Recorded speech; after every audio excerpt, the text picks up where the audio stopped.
filled with excitement, fun, and is beyond limits. But the question is, are you ready to jump?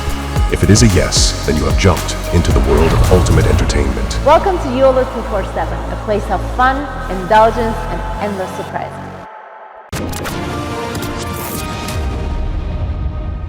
थोड़ा बहुत missiles का exchange हुआ है। American base पे Iran ने कुछ मिसाइल मारी, कोई मरा नहीं, लेकिन यह मामला रफा दफा हुआ। अब क्या हुआ कि कल उसकी चौथी बरसी थी। काफी लोग इकट्ठा हुए क्योंकि कासिम सुलेमानी ईरान में एक बहुत बड़ा हीरो है।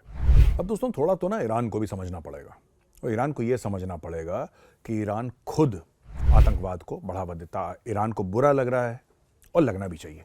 100 मासूम लोग मारे गए, कहीं पर भी होता है ये दुनिया में, यह गलत था, राइट। और ईरान कह रहा है कि आतंकवादियों ने करा है। तो अगर आतंकवादियों ने करा है और ईरान को चोट पहुंची है तो हमास कौन है?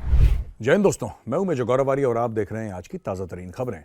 कासिम सुलेमानी कौन था? कासिम सुलेमानी यानी कि Islamic Republican guard core IRGC, Iran के एलीट फौजी ईरान के, उनका कमांडर था।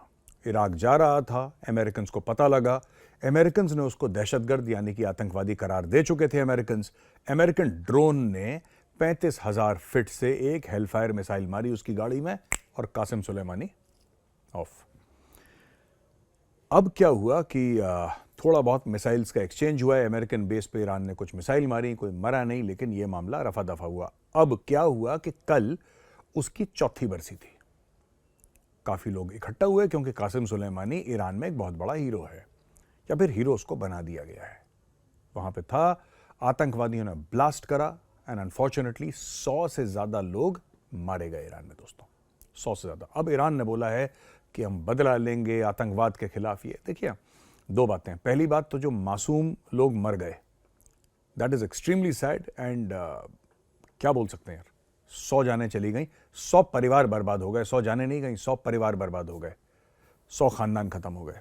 अब दोस्तों थोड़ा तो ना ईरान को भी समझना पड़ेगा, और ईरान को यह समझना पड़ेगा कि ईरान खुद आतंकवाद को बढ़ावा देता। ईरान को बुरा लग रहा है और लगना भी चाहिए। 100 मासूम लोग मारे गए, कहीं पर भी होता है ये दुनिया में, यह गलत था, राइट। और ईरान कह रहा है कि आतंकवादियों ने करा है। तो अगर आतंकवादियों ने करा है और ईरान को चोट पहुंची है तो हमास कौन है? हिजबुल्लाह कौन है? और ये जो हुथी हैं जिनको ईरान हथियार दे रहा है, ये लोग कौन है? ये भी तो टेररिस्ट हैं। अब ईरान कहेगा नहीं, ये तो फ्रीडम फाइटर हैं। तो साहब ऐसा है कि जिन्होंने ईरान में ब्लास्ट करा था जिसमें 100 से ज्यादा लोग मारे गए, वो भी किसी के फ्रीडम फाइटर होंगे, वो भी किसी ना किसी के तो फ्रीडम फाइटर होंगे। तो उसमें फिर आप क्या कर सकते हैं? तो ईरान को भी थोड़ा समझना पड़ेगा। I hope the perpetrators are brought to justice. जिसने गलत काम करा ईरान में, उसको सख्त से सख्त सजा मिलनी चाहिए कानून के तहत। हम बिल्कुल ईरान की जो मासूम जनता है, मासूम लोग हैं, हम उनके साथ खड़े हैं।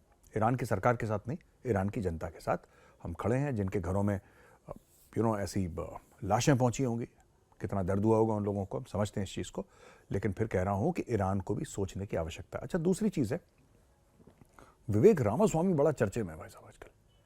विवेक रामास्वामी का ये कहना है कि अगर मैं प्रेसिडेंट बन गया, सबसे पहले मैं FBI को ख़त्म कर दूंगा।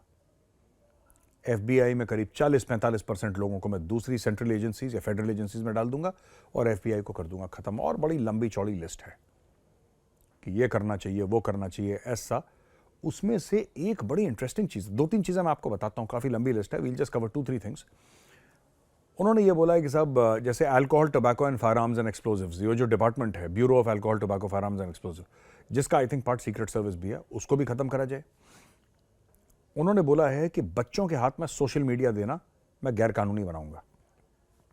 Children should not have social media, and I personally have very strong views. मैं अग्री करता हूं इससे, क्योंकि आप बच्चों के हाथ में, मैंने दिल्ली में देखा है 12 साल का बच्चा हाथ में मोबाइल फोन, उसके एप्पल 2 लाख का मोबाइल फोन अपनी जेब में लेके 11-12 साल का बच्चा। तो क्या माँ बाप को प्यार आया, माँ बाप ने दे दिया, आपने बच्चे की जिंदगी खराब कर दी। कहीं ना कहीं डिसिप्लिन होना बहुत जरूरी है। ये बहुत ज्यादा फ्रीडम ना, ये हाजमा खराब कर देता है आदमी का। सबको पचता नहीं है बहुत ज़्यादा आज़ादी, और आज़ादी उम्र देख के होती है। एक खास उम्र के बाद उसको जो करना है करे, उसकी मर्जी है। लेकिन व्हेन ही इज़ यंग और व्हेन शी इज़ यंग, तब आपको बच्चों को इससे थोड़ा सा दूर करना पड़ेगा। एक और बड़ी इंपॉर्टेंट बात बोली कि जो सिटीजनशिप मिलती है बाय बर्थ, वो उसको ख़त्म कर देंगे। यानी कि मुझे लगता है कि उनका ये कहना था कि you have to earn that goodwill और by good behaviour to be an American. आप ऐसा नहीं कि माँ बाप अमेरिका में आ गए कहीं से और आप अमेरिका में पैदा हो गए और अमेरिका में पैदा होते ही आपका अधिकार बन गया अमेरिकन सिटीजनशिप का। कह रहा नहीं, मैं ये क्लॉज हटाने वाला हूं और ये वापस जाएंगे। ये इंग्लैंड में हुआ था। अभी पोर्चुगल का एक आदमी था, उसके माँ बाप पोर्चुगल से आए थे, वो पैदा हुआ यूके में, कभी यूके के बाहर नहीं गया जीवन में, लेकिन उसने क्राइम करा। अब यूके बोल रही कि उसको वापस पोर्चुगल भेजेंगे। तो ये होना चाहिए, हर जगह होना चाहिए। और मुझे लगता है कि ये विवेक रामास्वामी, मैं कोई खालिस्तानी देखना विवेक रामास्वामी को कम से कम वोट नहीं देगा, क्योंकि जो इनकी हरकतें हैं, विवेक रामास्वामी अगर बन गया प्रेसिडेंट या इवन वाइस प्रेसिडेंट बन गया ये और ट्रंप प्रेसिडेंट बन जाता है, ये हवाई जहाज भर के खालिस्तानी वापस इंडिया पहुंच रहे होंगे। दिल जस्ट गेट थ्रोन आउट। ये फायदा ही इस चीज़ का उठाते हैं इलीगल इमिग्रेंट्स कि हमारा बच्चा तो अमेरिका में पैदा हो गया, अब तो ये नहीं निकाला जा सकता। तो कह रहा नहीं, ऐसा नहीं है, इस गलत फहमी मत रहना, मैं कानून चेंज करूंगा, निकाले जाओगे। यहाँ पे पैदा भी हो तो निकाले जाओगे। अच्छा, एक तो ये चीज़ है। तीसरी चीज़, डॉक्टर सवेरा प्रकाश पाकिस्तान में काफ़ी वायरल हो रही हैं, हिंदू हैं और पाकिस्तान पीपल्स पार्टी के टिकट से, वो बुनेर से एक जगह है खैबर पख्तूनख्वा में, वहाँ से वो चुनाव लड़ रही हैं और पाकिस्तानी काफ़ी पॉजिटिव है। मुझे नहीं लगता कि ये कोई खबर है दोस्तों, जितना पाकिस्तानी बड़ा चढ़ा के बोल रहे हैं। एक हिंदू लड़की चुनाव लड़ रही, इसमें कौन सी बड़ी बात है? Why is this news? News ये होनी चाहिए कि हिंदू लड़की चुनाव लड़ रही है। It's a matter of great surprise. अभी तक किसी ने उसको मारने या अगवा करने की कोशिश नहीं करी पाकिस्तान के अंदर, और इतना बुरा हाल है पाकिस्तान में हिंदुओं का कि आई एम वेरी सरप्राइज्ड कि ये बेचारी ठीक ठाक है अभी और पॉजिटिव लड़की है, पढ़ी लिखी है, शी इज़ अ डॉक्टर, तो पढ़ी लिखी है, कुछ करना चाहती है आवाम के लिए, it's a good thing. But मैं डॉक्टर सवेरा प्रकाश को यही बोलूँगा कि बहन, सीएए अभी पारित होने वाला है और सीएए कानून बनने वाला है, जितनी जल्दी हो सके अप्लाई कीजिए और भारत आइए अपने परिवार के साथ, क्योंकि पाकिस्तान में कोई गारंटी नहीं है। किसी का दिमाग वहाँ पे फिर गया तो बोला कि जी हमने सवेरा को कलमा पढ़ा दिया, क्योंकि पाकिस्तान में बड़ा कॉमन है ये, पाकिस्तान में बहुत कॉमन है। मिट्ठू मियाँ जैसे हज़ारों पागल वहाँ पे घूम रहे हैं, जिनका काम ही यही है कि हिंदू लड़कियों को, सिख लड़कियों को लेना और उनको कन्वर्ट करना।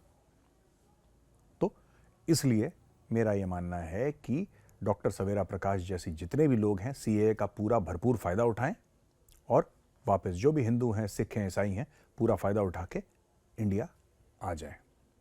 तो दोस्तों, यहाँ पे आज का वीडियो होता है ख़त्म। कल फिर हाजिर होऊंगा एक नए वीडियो के साथ, तब तक के लिए जय हिंद।